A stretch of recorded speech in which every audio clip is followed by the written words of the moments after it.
Good morning, everyone. Today's topic is the misery of migrants. As we all know, the COVID-19 challenge is quite heavy. Its impact is there across the spectrum.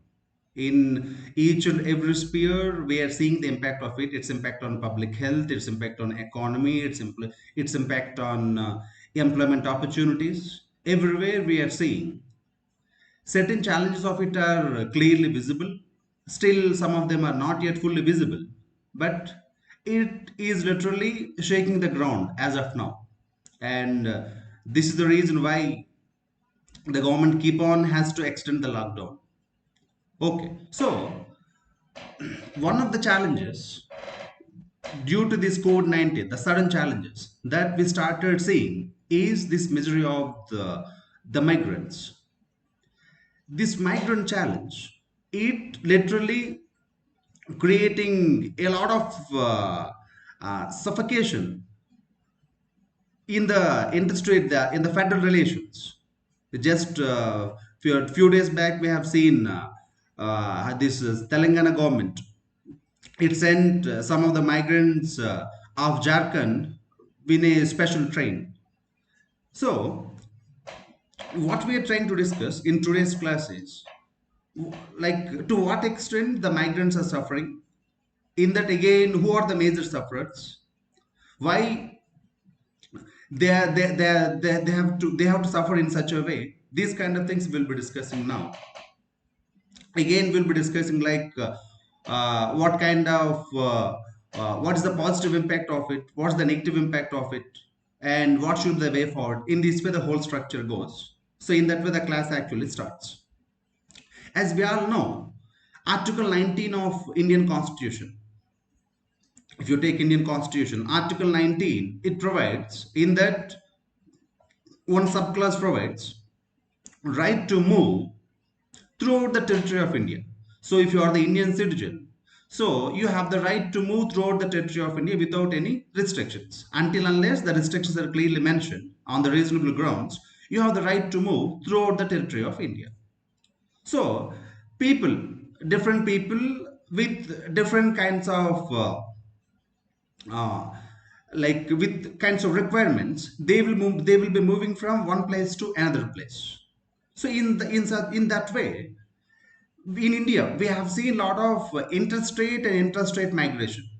So we have migration, like suppose for example, if you classify the migration, so we have external migration and within the country's migration. So external migration means people who are moving from from our country to outside. And within the country, we have within the state, what we call that as the intrastate migration. So we have one state to people moving from one state to another state. So this is what we call as interstate migration. So now, in this, especially in the interstate migration, during the current COVID-19 times, we have actually started seeing the challenges. We are every day in newspapers, we used to see like when the migrants of this Uttar Pradesh, when they were about to, when they entered Uttar Pradesh, so they were sprayed with disinfectants. So it became very big news especially in the in the Rai Bareli district, when they were sprayed with the disinfectant. So then there was a lot of criticism, like the way the migrants were treated, and with increasing strict implementation of the law and order, because for most of them they are thinking like if the migrants are coming from one state to, if they are going from source state or the destination state to the source state, that means going back to their homes, there right now there is a feeling like they might be carrying the COVID infection along with them. So because of these kind of fears, now it is the migrants ultimately they are bearing the burden. So in this context, today we will be discussing about the migrant issue, to what extent they are suffering. So what is that? So initially, so here I took some 5 points. Why the migrant challenge right now is a very big challenge. One of the reasons for this is that, so we have the number of migrants is very high. Suppose right now if you take the recent numbers, if you according to the census 2011, the numbers is 37 percentage. The interstate migration in the country is 37 percentage of the population. But that got increased because census 2011, it was almost like 10 years back.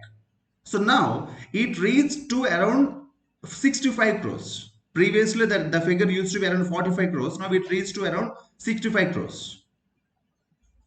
So in this way, because the interstate migration is quite high, in that right now the major sufferers are the daily wage workers. On one side, most of them lost their jobs because the daily wage means on a daily basis you will be getting the payments. So most of them lost their jobs on one side. So if you don't have the money with you, where you can stay. First of all, that is not your home place. So you're staying away from your family. You're staying in some other state. So if you don't have the money with you, what you will be doing?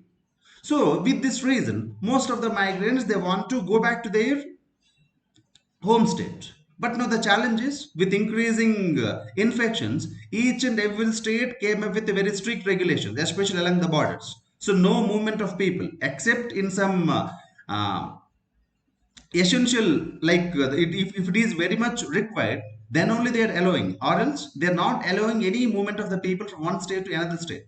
They are not even allowing the people to move from one district to another district. They leave the state.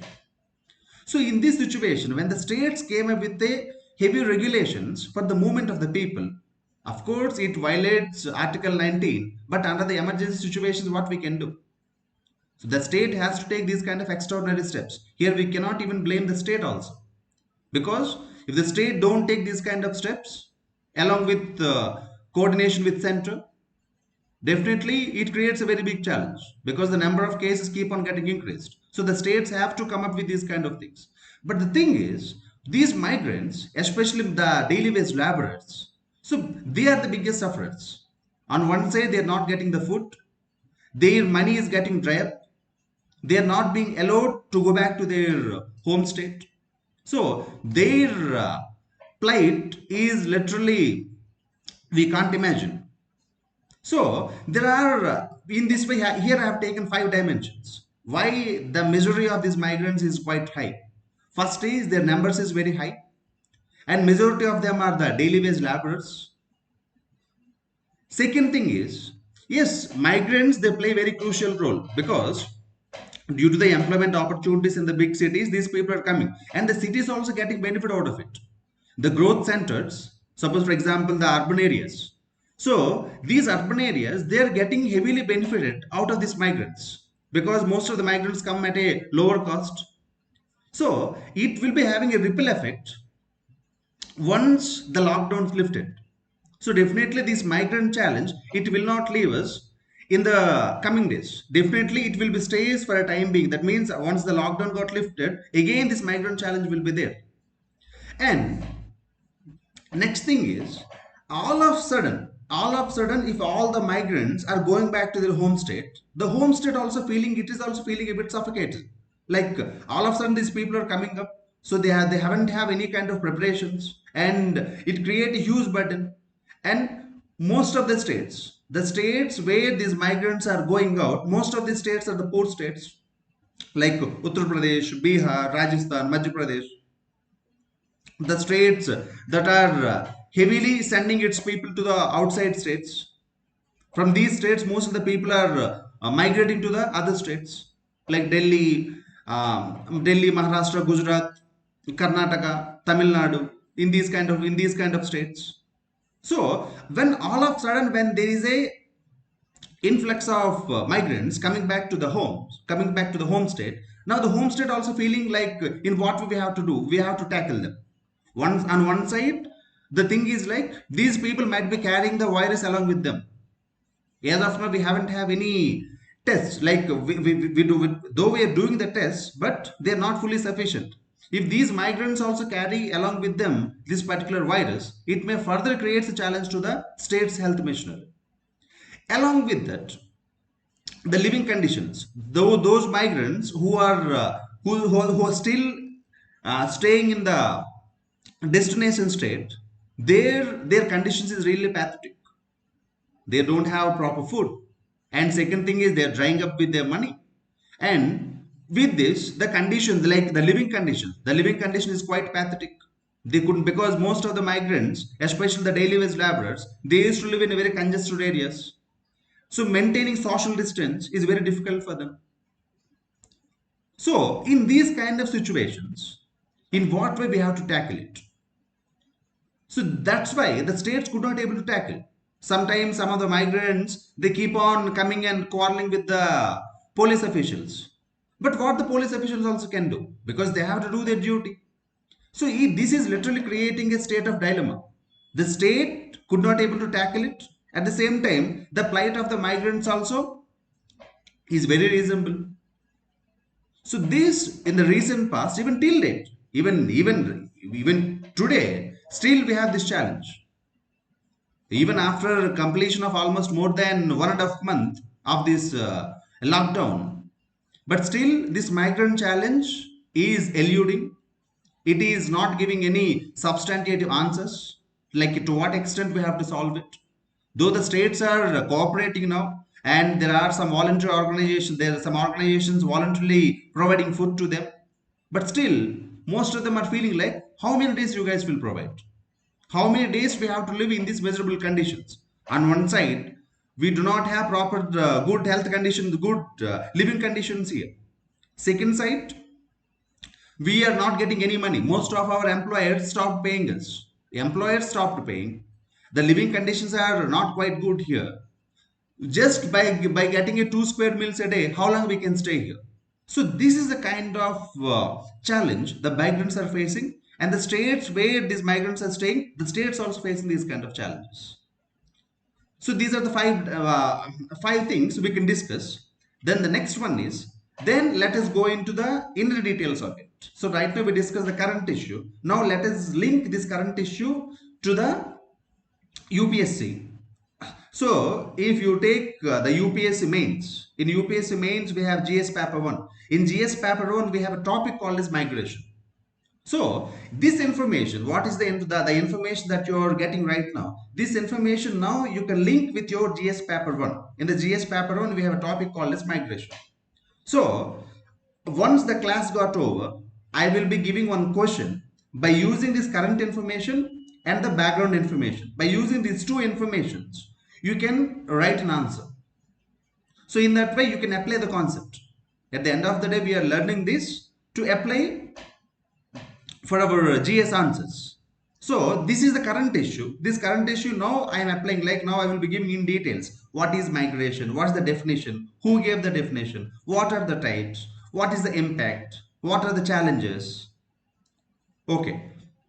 What should be the way forward? In this way, the rest of the class, the rest of the lecture will be going on. Now, first see the definition. This definition was given by the International Migration Organization.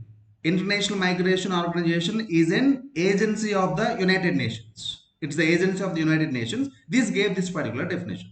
Irrespective of the person's legal status, if anybody who is moving across either international borders or within the state, so these individuals are being considered as a migrant.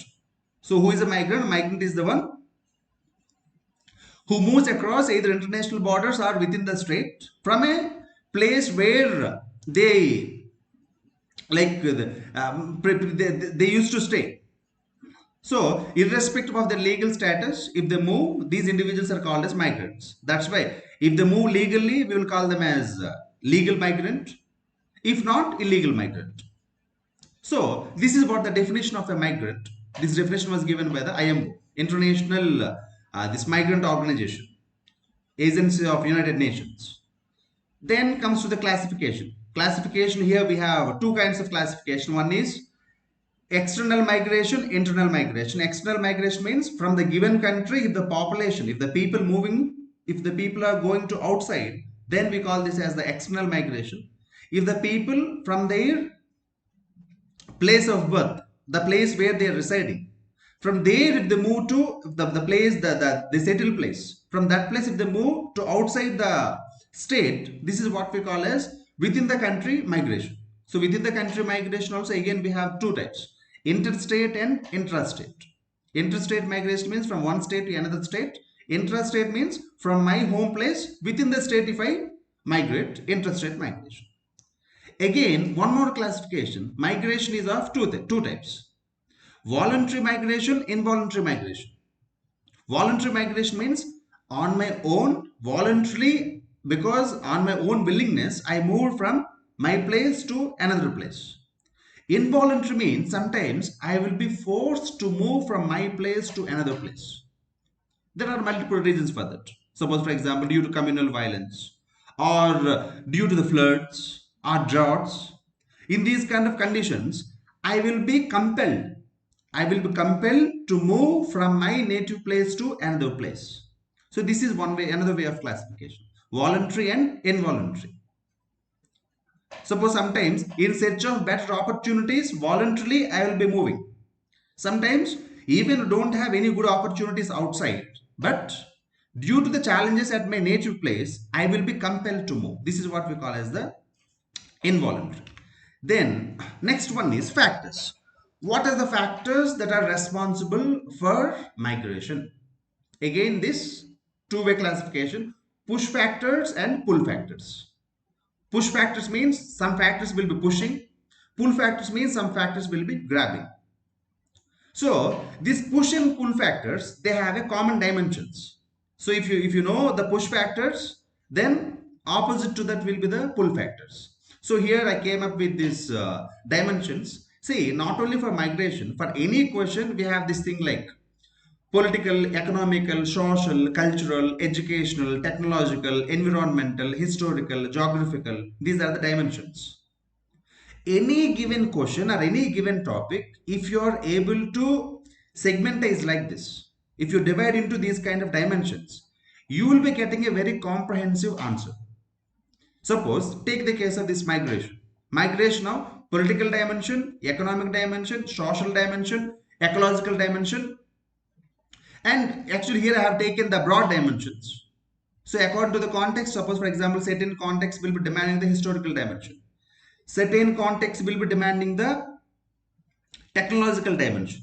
So in that way, according to the context, you have to apply. So here I have taken these four dimensions: political, social, economic, and ecological dimensions. So what are the push factors under these four dimensions? Suppose, for example, if you see the political dimension, why migrants wants to move from their native place to another place? The push factors are, suppose, oppression. In their native place, if they are facing some kind of oppression or bad governance means the political system is not good, huge corruption. If they want to invest something, or if they want to, if they want to go for a shop, or if they want to have their own shop, they have to pay huge bribery to the local officials. So when there is a bad governing system in their given area, and if they got to know that in another place there is a good opportunity for their own skill, then they think like, okay, because at the end of the day, any individual what they want, so they want better living conditions, better opportunities. So in a given particular region, if the political system is not strong, if the political system is oppressive, political system is not following the good governing practices, then it provides an opportunity for the people to push away from their native place to another place. Contrary to this is pull factors. In a given region, if the governing systems are quite good, that means there, if I go for employment opportunities, I'm getting good wages, and there I can live freely. I will be having certain human rights, good health, good living conditions are there. Then obviously people will be moving. Pull factor. So the same dimension, one is push factor, the polar opposite is pull factor. Two factors, like two dimensional, two ways. One is push, one is pull. The dimension is political dimension. Next is social dimension. Social dimension means in the given society, suppose for example for a country like India, we have a huge diversity. In this huge diversity, sometimes due to the misunderstandings, so there will be sometimes we have this communal violence. So whenever there is a communal violence, there is a mass exodus of people. So people will be moving because they will be forced to move, or else their lives will be under threat. So like communal violence, discrimination, and not proper schools. See, mostly, suppose for example, if the individual got properly educated and in the given region, if there is not proper schools or good health infrastructure, most of these people will be shifting to the nearby areas. This is what, that's why mostly this common thing we will be seeing in the rural areas. If any individuals who got educated, most of them wants to be migrated to the urban areas because there they feel they will be getting better opportunities not only for themselves but also for their next generation in terms of schooling, in terms of health facilities, in this way. So these are the social factors. And the next one is economic factor. Economic factors means the first and foremost is poverty. Again, these economic factors are also linked to the social factors. Mostly, certain sections of the society wants to move from their place to outside. So social factors and economic factors are actually linked. That's why socio-economic factors we say. But if you take poverty as the only economic dimension, if the certain group of people in the given region, if they are poor, then definitely what they feel, if we go away from this place to another place, there will be getting some good opportunities, so the poverty can be reduced. So there is a link of this poverty and unemployment. So because of the poverty and unemployment in the given region, people wants to migrate. And the next one is ecological factors. Ecological factors means droughts. Whenever there is a failure of the monsoon, we used to see the droughts. So whenever there is a drought, then if there is a family of four or if the family of six, if they are depending heavily on the agriculture and the agriculture is not giving good productivity, then obviously the younger the potential ones of the family wants to move outside so that they can earn something in another region and they can send the money back to their home, remittances. So in that way, the push factor can be ecological factors, droughts, suppose for example floods. These are some of these things are the seasonal factors, but some of the things are the permanent, like soil erosion. If there is a huge soil erosion, then the agriculture productivity will be near zero. When the agriculture productivity is very low, then you want to you cannot survive there because you're not getting anything on which you are investing. Like for example, this desertification. Whenever there's desertification, nothing you can grow. Like whatever you're trying to grow, then the productivity will be near zero. So these are the push and pull factors. Push factors, they will be compelling the people to move away. Pull factors, because of the opportunities, people will be getting attracted to those regions. So these are the factors that are responsible for an individual or group of individuals to move from one place to another place, from their native place to another place. It can be another district or state or another country. So these are the factors that are responsible for the migration. Then let's come to the migration in India. In India, to what extent we are seeing the migration? So here the data is very much important because with data you can substantiate your logic. Now, if you see India, the number of people going from India to abroad, that means outside the country, is largest in the world. It is largest in the world. Then the amount is 17.5 million population. This is the global migration report. This global migration report will be given by the IMO of the United Nations. International Migration Organization will give this report, global migration report. So according to global migration report, the recent report, India is the largest. India is the largest in terms of immigration. That means the number of people going from India to outside. It is the largest in the world.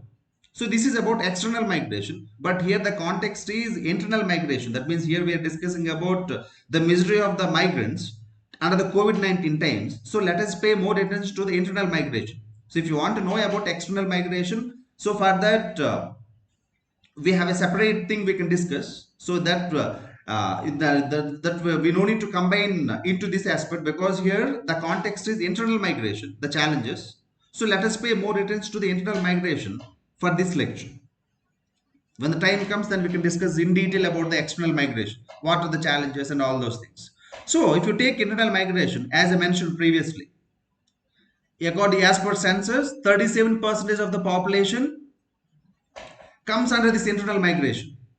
So internal migration means, again see here, internal migration means within the country, just as we mentioned.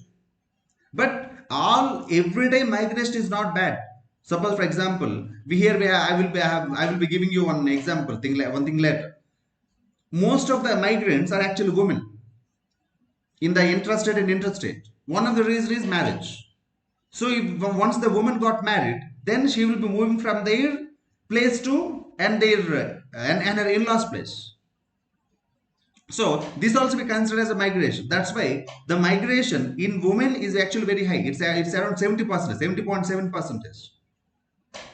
Whereas when it comes to the male population, for male population, the migration is mostly in search of employment opportunities, in search of better employment opportunities. So here I have taken two data. One is the 2011 official government data. Second one is the data given by this Resource and Information Systems for Developing Countries. So this is a think tank.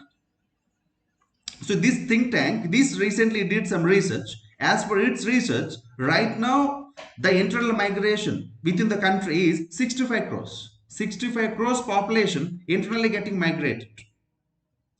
And there is one more thing. Here this point is very much important. According to the CSDS,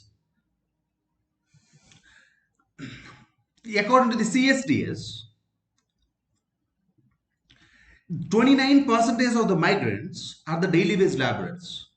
Why I am stressing on this word daily wage laborers? They are the biggest sufferers right now under this COVID-19 times.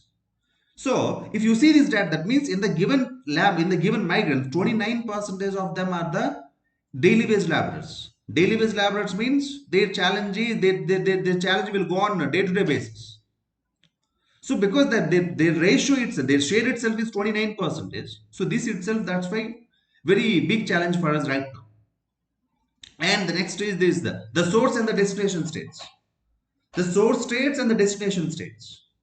Most of the poorer states are the source states, like the Bimaru. Bimaru means, you know, right, Bihar, Madhya Pradesh, Rajasthan, and Uttar Pradesh. See there, all the four states are there. In that, the state that is contributing heavily to the migration, the out migration, is Uttar Pradesh, 25%. Next is Bihar, 14%. Next is Rajasthan, 6%. Madhya Pradesh, 5%.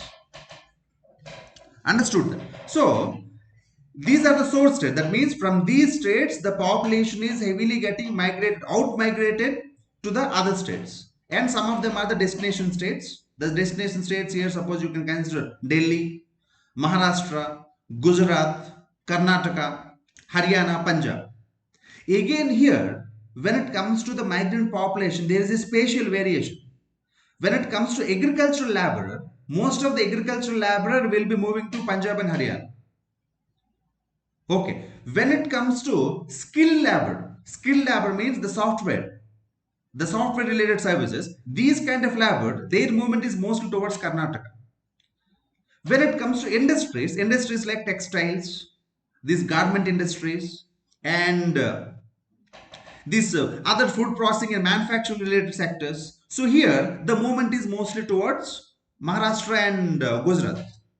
Delhi, again manufacturing and domestic workers, manufacturing, again there also not much of textiles, but some other transporting. So these kind of things are more in Delhi. So there is spatial variation also in terms of movement of these migrants.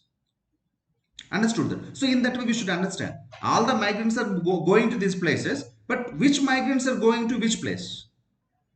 So in this way we should understand this. Suppose take the case of Telangana. When it comes to Telangana and Andhra Pradesh, these people from Odisha, most of the people will be coming as the brick workers. They will to make the bricks. They will be even going to the Maharashtra also. So the brick workers will be coming from Odisha to Telangana, Andhra Pradesh, and even they are even going to Maharashtra. So in this way we have this variance. So there is a spatial variation in terms of this migrant movement. So to different places, different migrants will move. Suppose take the case of from Northeast. From Northeast, most of the migrants will be coming into the tourism sector. Tourism sector, hotels and restaurants. So in these places, most of the Northeastern migrants will be coming. Understood that? So in this way, though we have the destination states, but in the destination state, there is a variance. In certain states, certain kind of migrants will be more.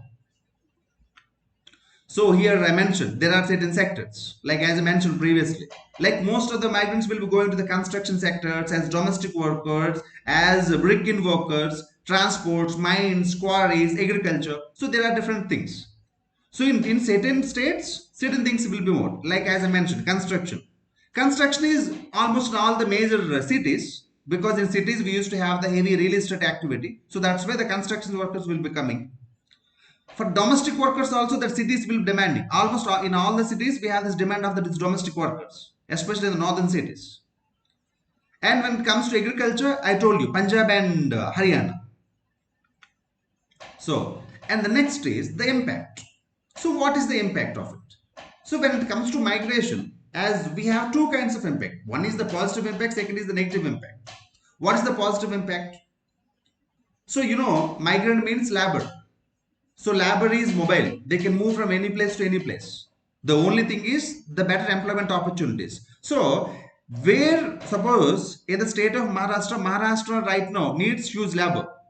So in India, we have this demographic advantage. So we can get where the labor is getting cheaper. From there, I can get the labor. So I will get the supply. I will fulfill my demand. So this demand supply with respect to the requirements that will be fulfilled by the migrants. So it's a very good advantage. So because they're coming, because for them employment is required. For me, labor is required. So it's a creative kind of equilibrium for both of them, for the employer and the employee. In this way, I will be providing employment so that I can produce more. I will pay money to them. They will send back the money to their home state, their home places, remittances. So in that way, they also will be getting benefited out of it. Once they come out of their place, they will get the exposure. So if you get the exposure, with this exposure, what will happen? When you go back to your home place, you will be telling your experiences and the way you got exposed. So you will be, when you're going back to your home place, you will be carrying these kind of experiences. So in this way you're sharing, so it creates a kind of brotherhood. What kind of myths you have with respect to one particular group of people, the myth will be busted because of the movement of the people. And it strengthens the brotherhood. It enhances, suppose if you stay at your home place, because of though right now, see, this condition will happen right now, food security. Now they went back to their place. Now they are not getting any employment opportunity. They can't eat proper food. Suppose if they move to another place, there they're getting some good amount. They can eat some good nutritious food. So in that way, the food security also can be there. So these all are the what we call them as the positive impacts of it. Then along with that, let's come to the negative impacts. What are the negative impacts? Negative impacts, the first and foremost one is the disturbing the demographic profile. One of the reasons for feminization of agriculture. Feminization of agriculture means in India, women participation in the agriculture is more comparing with the male participation. The reason, most of the men, they are moving away from their native place to the outside. So there, the women are becoming more. So it is creating a burden for them. So in the cities, the population is coming more. So in cities, the population density is becoming very high. And in the places where they're coming from, there mostly the dependent population, the old people, women, they are only staying there. So it is actually creating a kind of disturbance to the demographic profile of the country. So this is the first and foremost thing we have to remember. Very important point. Second thing is political exclusion. Political exclusion means now because they are getting migrated to another place, they will not be participating into the political activities. So with that, with the reason, they will be losing the clout. They will be losing the grip in their local area. So they will be politically excluded. So because they are not in touch with their local activities and the local people, local politicians, if at all anything, if at all if they want to convey anything, so they cannot do, and their voice cannot be heard because they are not politically active in their region. So they will be getting politically excluded. And the next thing is these slums. Most of the people, if you're coming into the formal sector, even if I got migrated, if I come to the formal sector, then I will be getting a good flat, good air conditioned room, everything will be there. But what if I'm a daily wage laborer, construction workers and all? These people they are living in a very miserable conditions. They are living in slums at the very congested places. So one of the reasons why the slums are getting increased in urban areas is migration. The migrants, once they come to the urban areas, there they cannot pay the rents. The rents in the urban areas are quite high. They can't pay that. Then what will they do? They will find out some ghetto. There they want to reside. Slowly, slowly, slowly, the congestion will increase. So it will be creating some kind of epidemic impact, like some diseases, like some communicable diseases, because all the people are congested at one place. So there is a chance of spread of this communicable disease. So this is the misery right now they're facing under this COVID-19. And along with it, we have the other side effects, chances of exploitation, because they are not the natives of that place, so they can be easily exploited. Their voice can't be heard. If somebody says you're not of this place, so how can you raise your voice? They can say like that. So they will be easily getting exploited. Trafficking. Along with this, see, right now we have this DBT, the direct benefit transfer. To some extent, it's fine. But previously, when the individual and their family, when they used to migrate to another place, they used to stop the PDS. Because PDS will be given by the state. But if you move from one state to another state, they are not able to get. See, the state where they moved, there they won't be getting the PDF facilities. Why? Because you have to be enrolled with the specific state. So the place where they got migrated, there they're not getting these opportunities. They're not able to get. They are not able to avail these benefits. But in their home state, they don't have their presence. So in that way, they are neither getting the advantages of their home state nor of the destination state. So these all are the negative effects of the migration, especially the interstate migration. Because if the migration is to outside the country, the things are different. Because when you're moving to outside the country, mostly you will be getting more inward remittances. You will be getting more amount there. Then only you want to move to the outside country, right? So there, the impact will be bit less. But whereas in the case of interstate migration, suppose if you see for outside the country migration, recently we came up with this proxy vote. If you don't have your presence, you can give your vote to somebody, they will come and vote. But this is not the case for the interstate migration, within the country migration. This migrant, if there is an election, they have to move back and they have to vote. One of the reasons why in the recent past just we got only 67% of vote share for the recent elections, one of the reasons is this migration.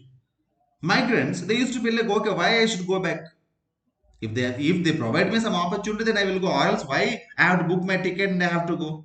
It's a waste of money for them. So, like that also, they are not able to participate in the democratic process. So, this is also the negative effect of it. So, these all are the negative effects of the migration. Then, the conclusion aspect: what should we do? Is there any way forward for this?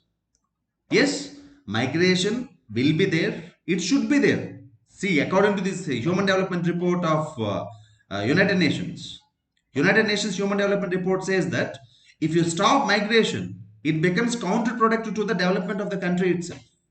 So migration should be there. Because of negative effects, you should not stop the migration. But what you have to do? You have to provide avenues for them. You have to provide opportunities for them to vent out their grievances, even though the individual is a migrant, but they are of your own citizen. So you have to give respect to them. You should not say that you are not a local guy, a local person, so I won't give respect to you. These kind of things should not happen. So here you should know the scheme of this Kerala government. This what we call this Apnagar. Apnagar is a project for the migrants. So under this project, the Kerala government will provide avenues to its migrants to come and stay. Though you're coming from outside state, but it is Apnagar. This is your place. So you can stay here, no problem. They also came up with a kind of insurance scheme for them. What we call this IAS scheme. It's a kind of scheme to protect the migrant laborers. So in that way, you have to come up with some kind of initiatives for them.